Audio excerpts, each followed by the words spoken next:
सभी भक्तों को श्री शिवाय नमस्तुभ्यम। हर हर महादेव। ओम नमः शिवाय। जय महाकाल। शिवाय नमः ओम। तो आज शिव महापुराण कथा के विद्येश्वर संहिता के 17वें अध्याय का हम अध्ययन करने वाले हैं। क्या बोलता है 17वां अध्याय, क्या बताता है हमें 17वां अध्याय, और किन नियमों के पालन की जानकारी देता है हमको 17वें अध्याय, तथा किस प्रकार पंचाक्षर मंत्र की जानकारी देता है। पंचाक्षर मंत्र के नियम का, जप का नियम क्या है, वो सारी जानकारी हमें विद्येश्वर संहिता के 17वें अध्याय में मिलेगी। तो मैं आप सभी को इस 17वें अध्याय की जानकारी दूंगा। साथ ही साथ में आज मैं आपको सोमवार का एक उपाय बताऊंगा, जो कि प्रत्येक सोमवार आपको करना चाहिए शिव महापुराण की कथा के साथ में ही। जिस प्रकार आप अपना प्यार पुराने वीडियोस, पिछले वीडियोस को देते आ रहे हैं, उसी प्रकार इस वीडियोस को भी अपना प्यार देते रहे।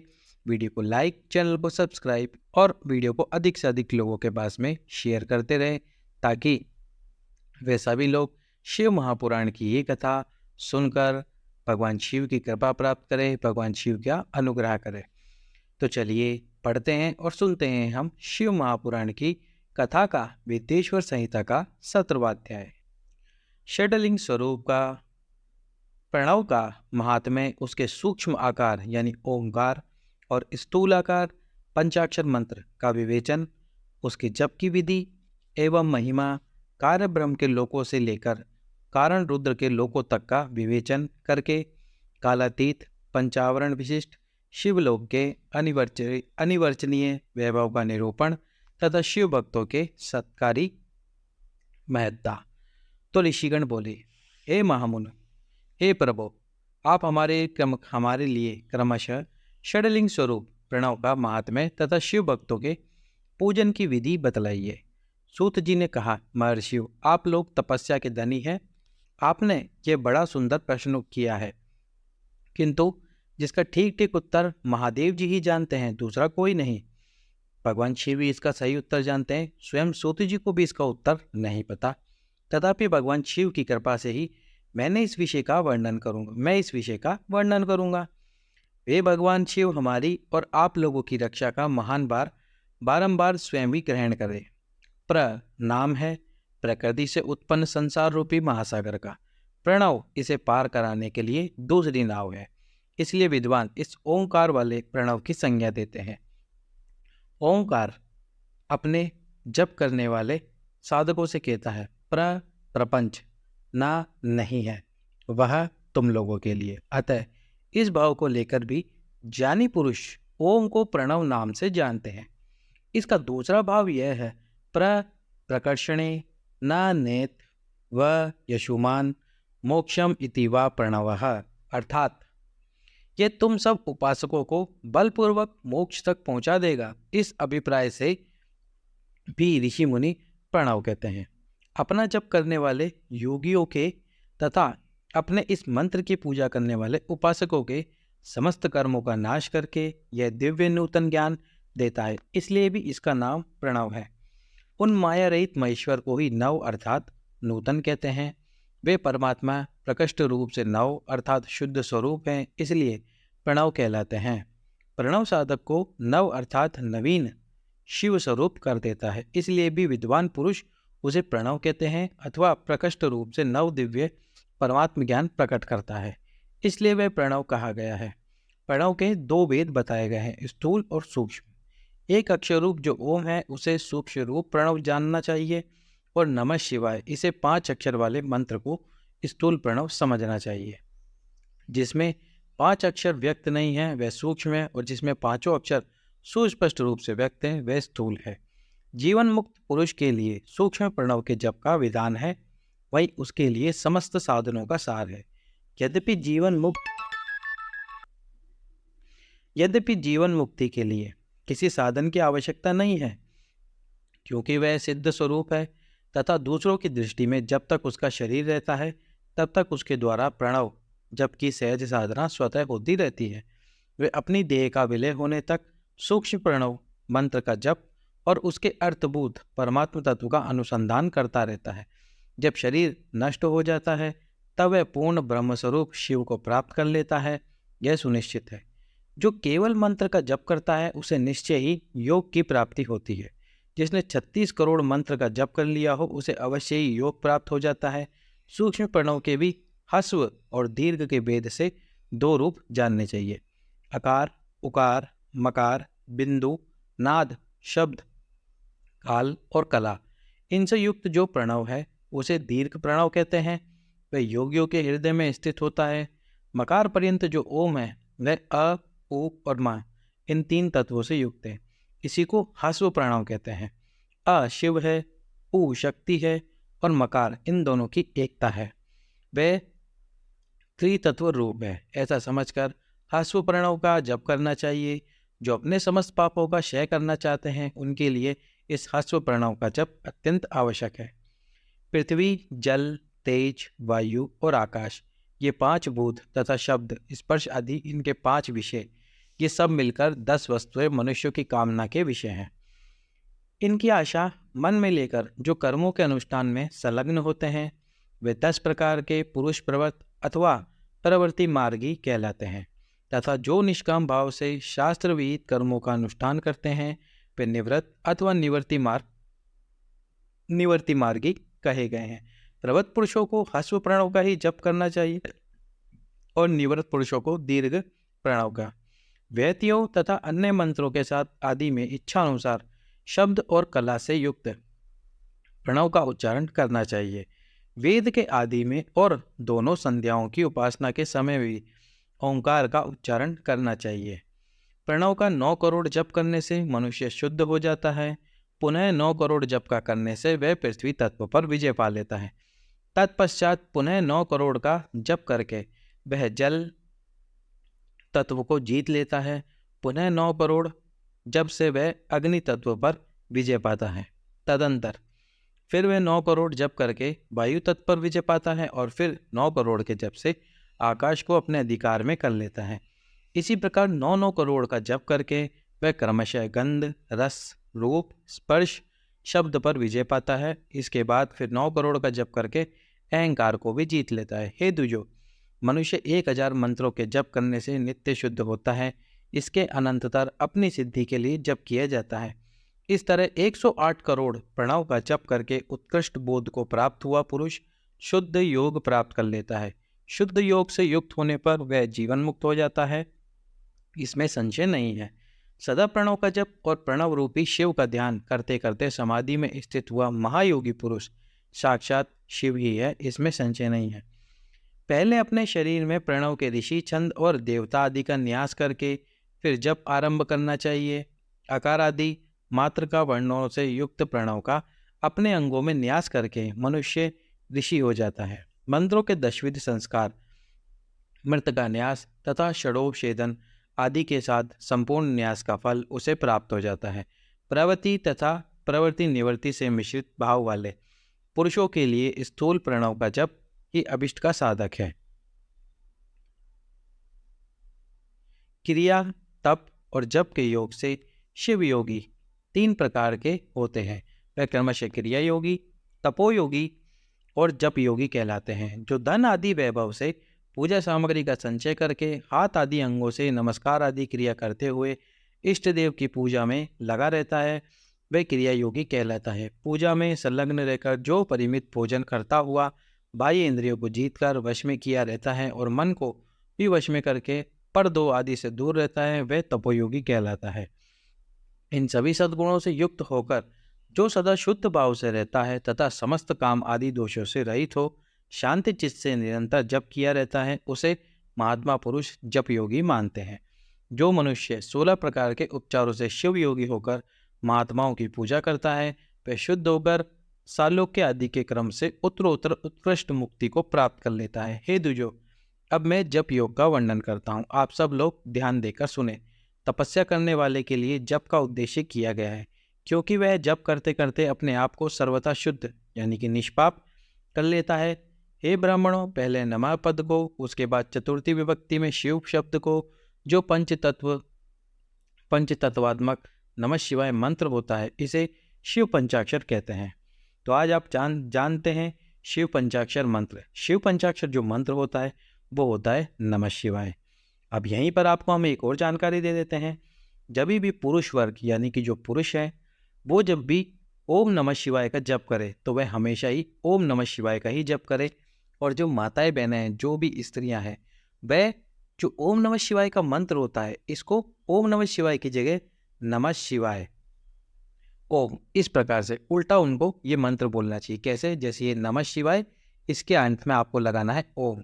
तो इस प्रकार से नमः शिवाय ओम मंत्र को बोलना चाहिए। नमः शिवाय ओम, नमः शिवाय ओम, ओम अपने आप ही बाद में आगे आ जाएगा।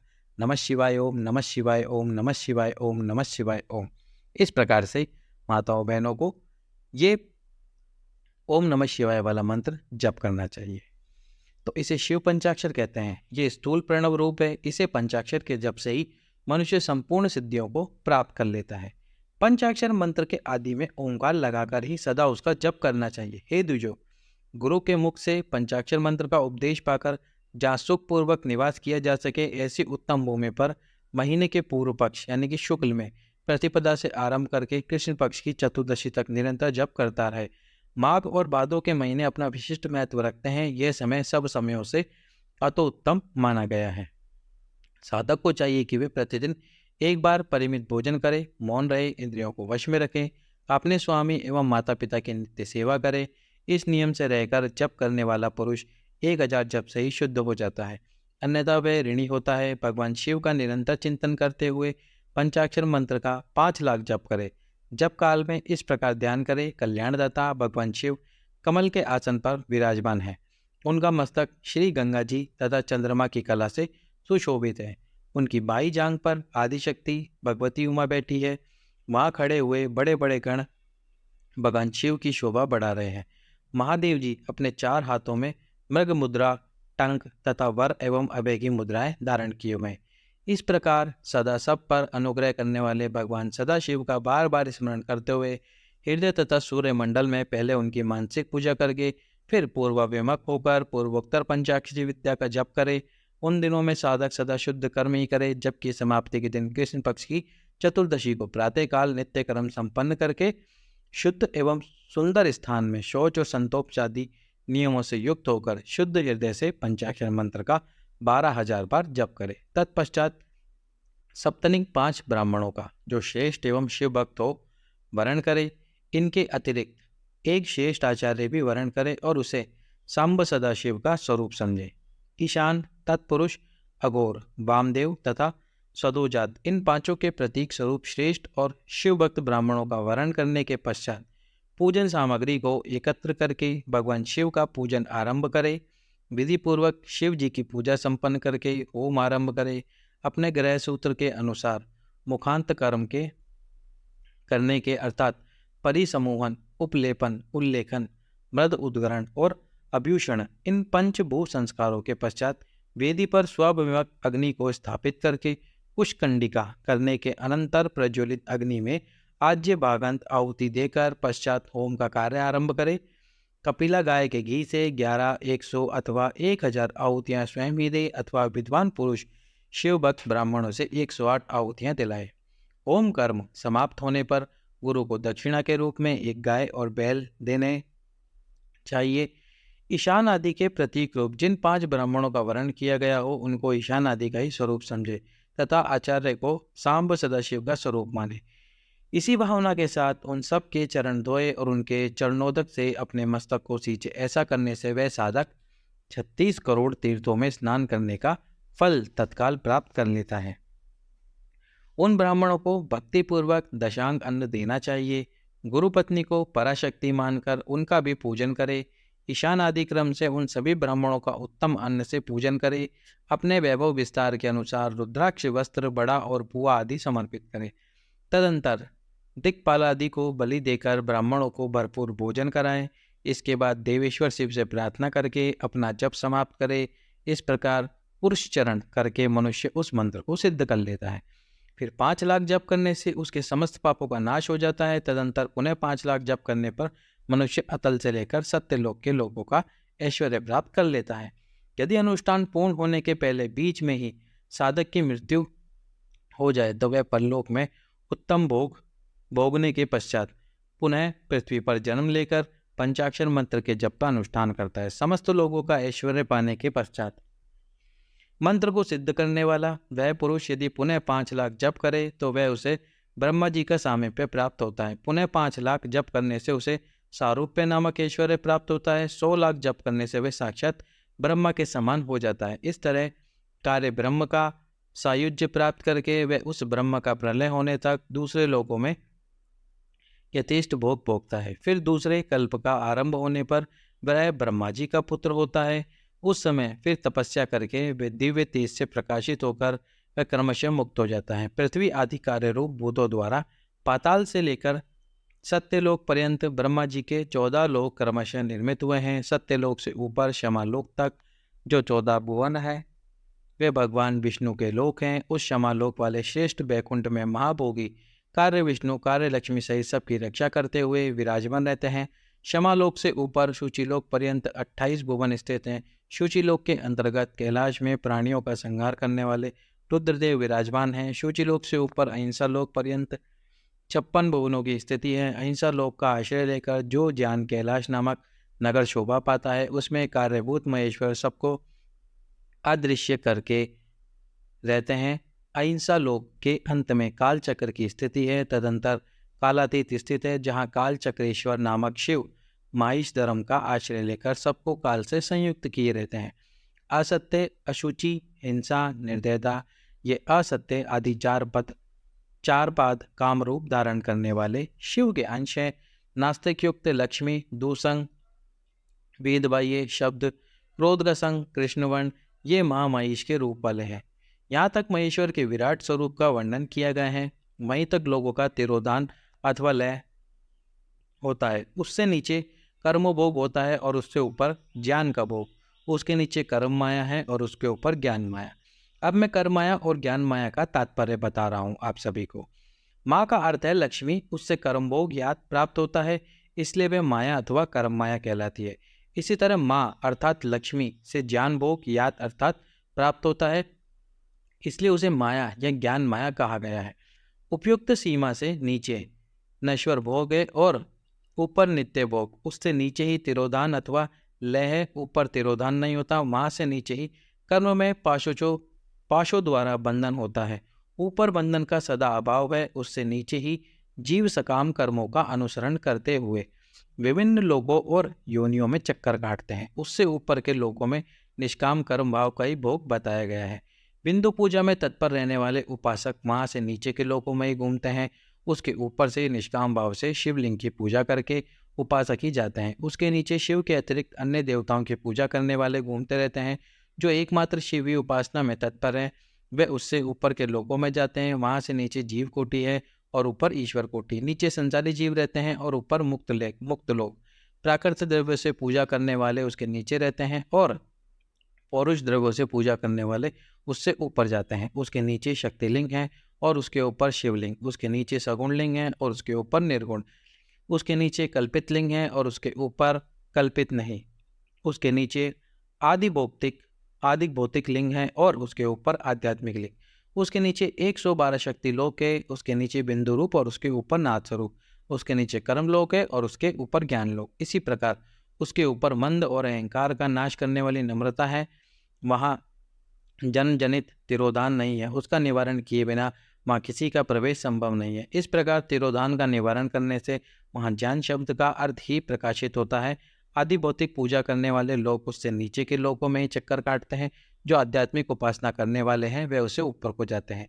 इस प्रकार वहाँ तक महालोक रूपी आत्मलिंग में विभाग को जानना चाहिए और प्रकृति आदि प्रकृति महत अहंकार पंच तन मात्राएं 8 बंधकों को भी जाने। इस प्रकार सब लौकिक अथवा वैदिक स्वरूप को जानना चाहिए।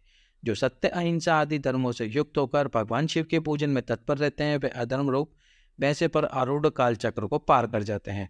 काल चक्रेश्वर की सीमा तक जो विराट महेश्वर लोक बताया गया है उससे ऊपर वृषभ के आकार में धर्म की स्थिति है। फिर ब्रह्मचर्य का मूर्तिमान रूप है। उसके सत्य, शौच, अहिंसा और दया ये 4 पाद है। वह शिवलोक के आगे स्थित है। क्षमा उसके सींग है। शम कान है। वह वेद ध्वनि रूप है। शब्द से विभूषित है। आसक्तिता उसके दोनों नेत्र हैं। निश्वास ही उसकी श्रेष्ठ बुद्धि एवं मन है।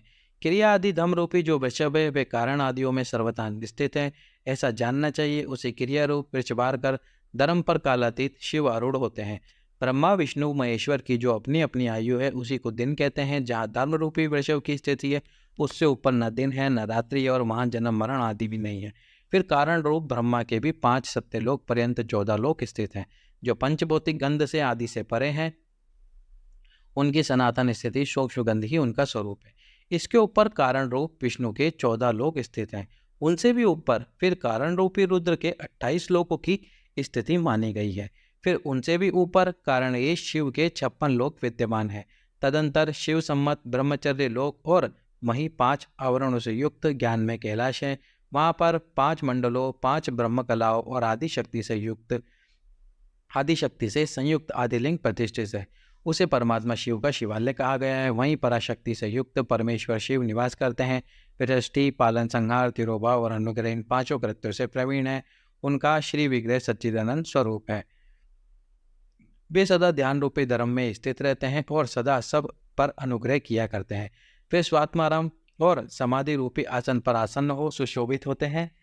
कर्म एवं ध्यान आदि का अनुष्ठान करने से क्रमशः साधन पथ में आगे बढ़ने पर उनका दर्शन साध्य होता है। नित्य नैमित्तिक आदि कर्मों द्वारा देवताओं का यज्ञ करने से भगवान शिव के समाराधन कर्म में मन लगता है। क्रिया आदि जो शिव संबंधी कर्म है उनके द्वारा शिव ज्ञान सिद्ध होता है। जिन्होंने शिव तत्व का साक्षात्कार लिया है उनका साक्षात्कार कर लिया है अथवा जिन पर शिव की कृपा दृष्टि पड़ चुके वे सब मुक्ति ही है, इसमें संशय नहीं।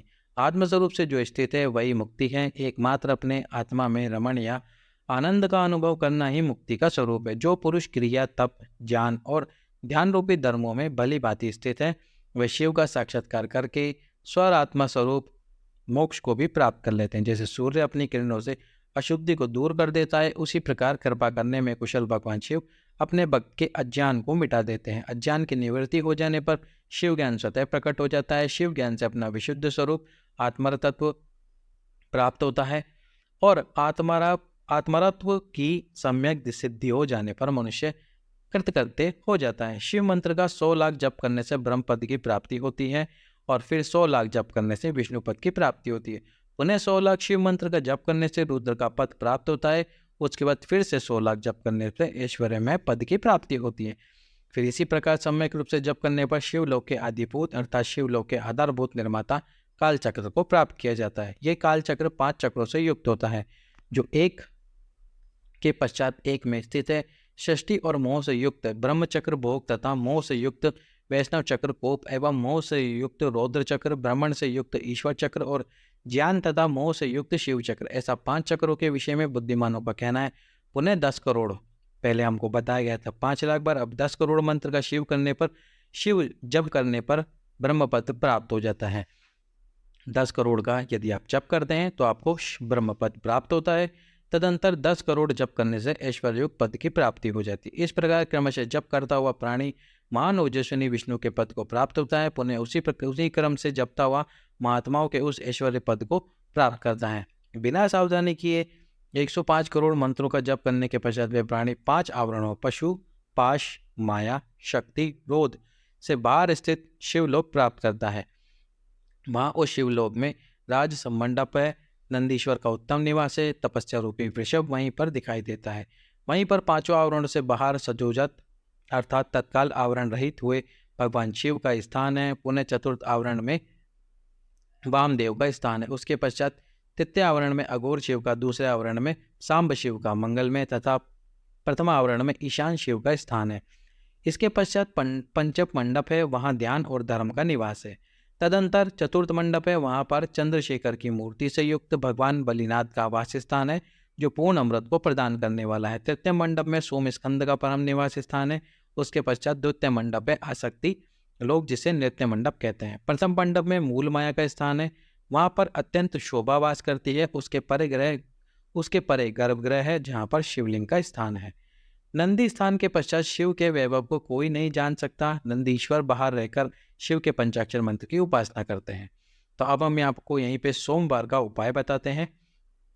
सोमवार का एक उपाय, यदि आप भगवान शिव की कृपा प्राप्त करना चाहते हैं, भगवान शिव का अनुग्रह प्राप्त करना चाहते हैं, तो प्रत्येक सोमवार के दिन एक कलश में जल भरिए। उस कलश में जल भरने के बाद में आपको लाल चंदन डालना है अब उस लाल चंदन के जल को क्या करना है, सबसे पहले तो आपको बेलपत्री के वृक्ष के नीचे, बेलपत्री के वृक्ष का मतलब होता है जिस वृक्ष की ऊंचाई, जिस बेलपत्री के वृक्ष की ऊंचाई आपकी ऊंचाई से ज्यादा हो। 3 प्रकार के बेलपत्र के वृक्ष होते हैं। एक होता है आपके घुटने के बराबर का वृक्ष, जिस बेलपत्री के वृक्ष के नीचे आप कोई पूजा नहीं कर सकते, जल चढ़ाना चाहते चढ़ा सकते हैं लेकिन दीप प्रज्वलित नहीं कर सकते। दूसरा होता है आपकी हाइट के बराबर का, उस वृक्ष के नीचे भी आप पूजा नहीं कर सकते हो, उस वृक्ष के नीचे भी आप पूजा आराधना या दीप प्रज्वलित नहीं कर सकते हो। और तीसरा होता है जिसकी हाइट यानी कि ऊंचाई हमारी हाइट से ज़्यादा होती है, उस बेलपत्री के वृक्ष के नीचे आप दीप प्रज्वलित करें। या जो उपाय मैं आपको इस वीडियो में बताने वाला हूँ उस उपाय को करें। तो एक कलश जिसमें जल भरकर लाल चंदन मिलाकर थोड़ा सा जल उस कलश में से बेलपत्री के वृक्ष के नीचे समर्पित करें, क्योंकि बेलपत्री के वृक्ष के नीचे भगवान शिव, माँ आद्यशक्ति, माता पार्वती और भगवान शंकर के 13 बच्चे विद्यमान होते हैं। और उसके बाद में थोड़ा सा जल समर्पित करने के बाद उसी कलश का जल भगवान शंकर के शिवलिंग पर समर्पित करें। समर्पित करने के बाद में एक स्वच्छ कलश जल भगवान शंकर के ऊपर और समर्पित कर दे। यदि प्रत्येक सोमवार आप इस नियम को धारण करते हैं, जिस कामना से, जिस मनोकामना से आप ये उपाय करेंगे, आपका वह कार्य सिद्ध जरूर होगा। तो इस प्रकार गुरु परंपरा से नंदीश्वर और सनत कुमार के संवाद की जानकारी मुझे हुई है। उसके पश्चात परम रहस्य स्वयं वेद है, जिसका अनुभव स्वयं शिव कहते हैं।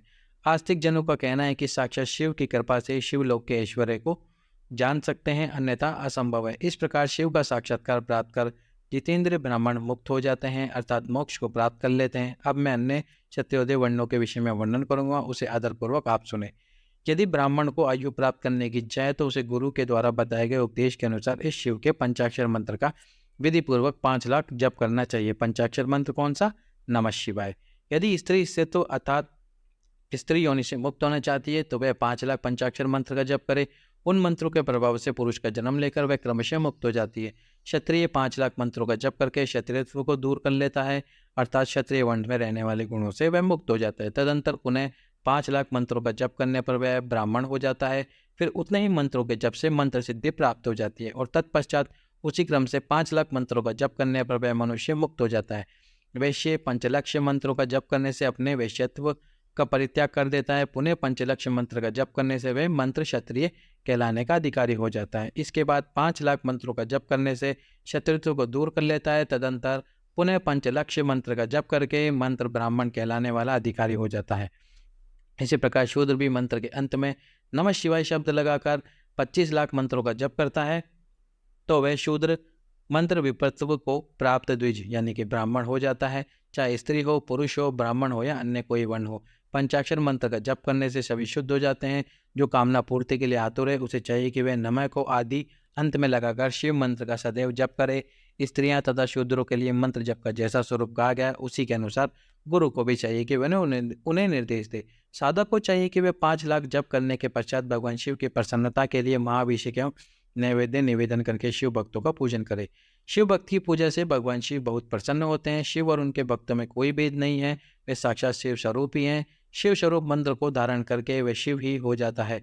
शिव भक्त का शरीर शिव स्वरूप ही है, अतः उसकी सेवा में तत्पर रहना चाहिए। जो शिव के भक्त हैं वे लोक और वेद की सारी क्रियाओं को जानते हैं। जो क्रमशः जितना शिव मंत्र का जप कर लेता है उसके शरीर को उतना शिव का सामीप्य प्राप्त होता है, इसमें संशय नहीं है। शिव भक्त स्त्री का रूप देवी पार्वती का ही स्वरूप है। वह जितना मंत्र जप करती है उसे उतना ही देवी का सानिध्य प्राप्त हो जाता है।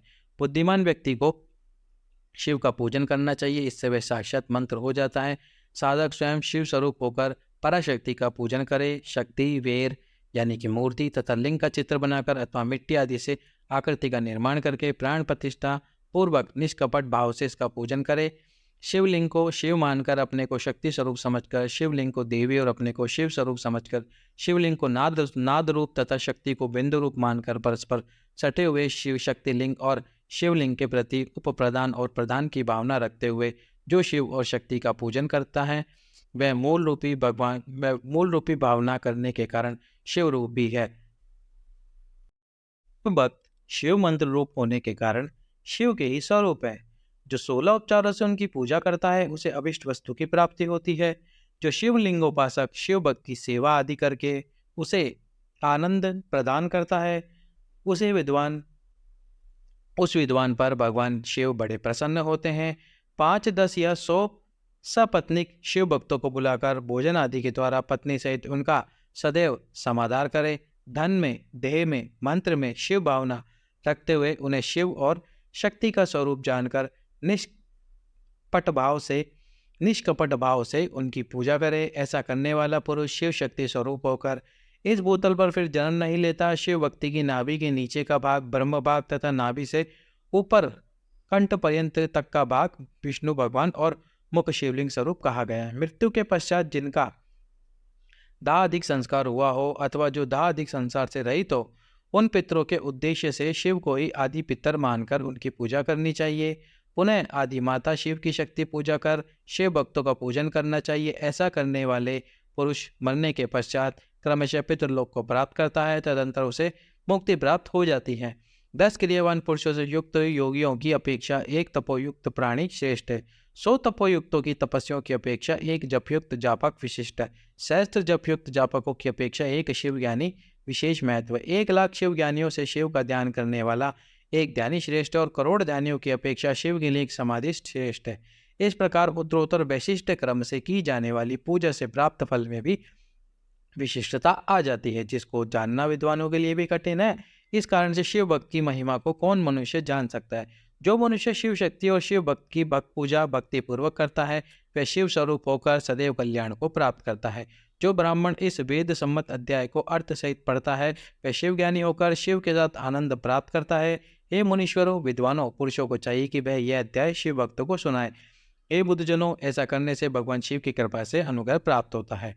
तो जैसा कि शिव महापुराण की कथा में लिखा है, आपको मैं बता भी रहा हूँ कि जो विद्वान पुरुष इस अध्याय को शिव भक्तों को सुनाएगा, वह बुद्धजनों, ऐसा करने से भगवान शिव की कृपा अनुग्रह होगी। तो आपके ऊपर भी भगवान शंकर की कृपा अनुग्रह होगी, मुझ पर भी भगवान शंकर की कृपा अनुग्रह होगी, और हम भगवान शंकर की कृपा अनुग्रह प्राप्त करके हमारे जीवन में उन लक्ष्यों को प्राप्त कर सकते हैं जिन लक्ष्यों को हम प्राप्त करना चाहते हैं। तो इसी प्रकार से अब जैसा कि इस अध्याय में बताया गया है कि आपको 5 लाख जप करने चाहिए, तो एक साथ आप 5 लाख जप तो कर नहीं सकते। तो उसके लिए आपको क्या करना होगा?